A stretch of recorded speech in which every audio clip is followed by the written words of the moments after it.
श्री स्वामी समर्थ. आजच्या दिवसाची सुरुवात स्वामींच्या सेवेपासून आणि दर्शनापासून झालेली आहे. मार्गशीर्ष शुद्ध षष्टीच्या दिवशीपासून तई उचलली जाते, कारण की या दिवशी श्री खंडोबांनी मणिमल्ला दैत्याचा वध केला होता. अख्ख्या महाराष्ट्राचं कुलदैवत असणाऱ्या श्री खंडेरायाची तई उचलली जाते.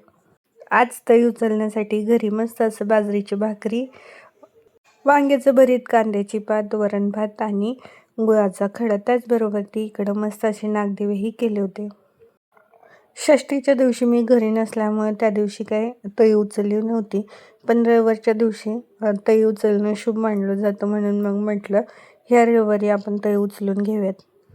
आयुषने त्याच्या सगळ्या मित्रांना बोलवलं होतं आणि तई उचलून घेतली आणि नागदिव्याने सगळ्या आपल्या देवांना औक्षण करून घेतलं.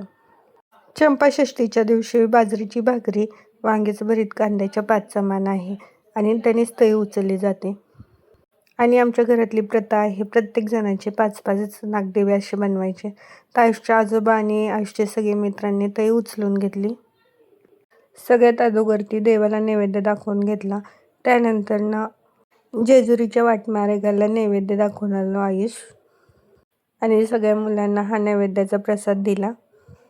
अशा पद्धतीनं आमच्या घरातली चंपाषष्ठीची पूजा संपन्न झाली. कशी वाटली नक्की कमेंटमध्ये सांगा.